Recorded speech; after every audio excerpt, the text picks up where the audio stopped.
পরীক্ষার হলের ক্যালকুলেশন কি? ভয়ানক লেভেলের ইজি ক্যালকুলেশন। 25 মাইনাস কত 9, তাকে বর্গমূল করে দিলেই কত আসবে? 4। সেটাই হচ্ছে পরীক্ষার হলের ক্যালকুলেশন। আ স্কোয়ার রুম, একটি বর্গাকার room, has a square carpet, একটি বর্গাকার রুমে একটি বর্গাকার কার্পেট আছে, সিমেট্রিক্যালি প্লেস ইন ইট, ওই কার্পেটটা ওই বর্গাকার রুমে সিমেট্রিক্যালি প্লেস বসানো আছে। তার মানে হচ্ছে সিমেট্রিক্যালি মানে উভয় পাশ দিয়ে সমান জায়গা খালি রেখে মধ্যে একটি বর্গাকার কার্পেট বসানো হয়েছে বা বিছানো হয়েছে। ধরেন আমি এখানে, এই হচ্ছে আমাদের সেই বর্গাকার আমাদের রুম, এই বর্গাকার রুমের ভিতরে একটি বর্গাকৃতির কি আছে? কার্পেট আছে তারা বলতেছে। এবং কার্পেটটা কেমন করে আছে? সিমেট্রিক্যালি প্লেস, দ্যাট মিনস উভয় পাশ দিয়ে সমান সংখ্যক জায়গা খালি রেখে মধ্যে এরকম একটা কার্পেট বসানো আছে। এখন তারা আমাদের কাছে পরে কি বলছে? This leaves an uncover area of 9 square feet, এবং এই মধ্যে উভয় পাশ দিয়ে সমান জায়গা খালি রাখার পরে এই যে খালি জায়গাটুকু আছে, এই খালি জায়গাটুকুর যে এরিয়া, আনকভার এরিয়া যেটা, এই খালি জায়গাটুকুর এরিয়া তারা বলে দিছে। কত বলে দিয়েছে? 9 ফিট বলে দিয়েছে। ফাইন।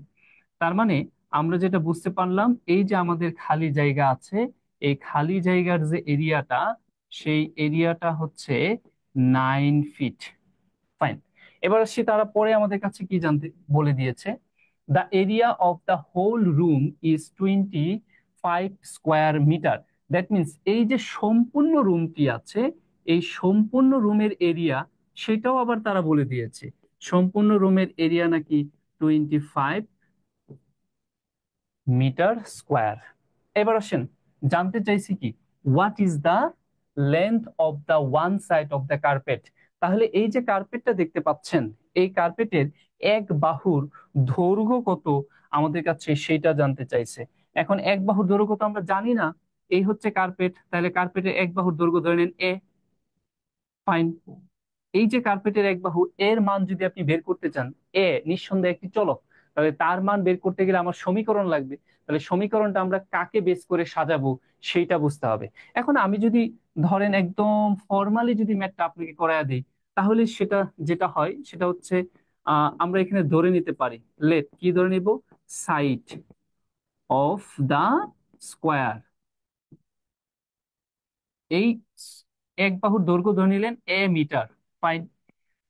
এখন আমার এখানে কি করতে হবে? ইকুয়েশন করতে হবে এর মান বের করতে গেলে অ্যাকর্ডিং টু দ্য প্রবলেম, যেহেতু একটি চলো প্রশ্ন হচ্ছে কার ইকুয়েশন বের করব, that is the main point. Equation কার? খুব সহজ, বুঝতে পারছি। আমরা এই যে কার্পেটের ক্ষেত্রফল, এই কার্পেটের ক্ষেত্রফলটা আমরা কিভাবে পাবো? পুরো রুমের বর্গ। ক্ষেত্রফল থেকে। পুরো রুমের ক্ষেত্রফল থেকে, পুরো রুমের ক্ষেত্রফল থেকে যদি আমরা আনকভার এরিয়ার ক্ষেত্রফল বাদ দিই, তাহলেই তো এই কার্পেটের এরিয়া পেয়ে যাব। দ্যাট মিনস কার্পেটের এরিয়া হলো স্কোয়ার, আর সেটা সমান হবে পুরো রুমের ক্ষেত্রফল কত? 25 মাইনাস ওইখানে আনকভার এরিয়ার ক্ষেত্রফল কত বলে দিয়েছে? 9। এই দুইয়ের পার্থক্য করলে যেটা থাকবে সেটাই হচ্ছে আমাদের ওই কার্পেটের ক্ষেত্রফল। দ্যাট মিনস এখন এটা যদি আমরা ক্যালকুলেশন করি, তাহলে আমাদের এর মান চলে আসছে। উভয় পাশে যদি আমরা বর্গমূল করে দেই, তাহলে এখানে হবে কত? 4।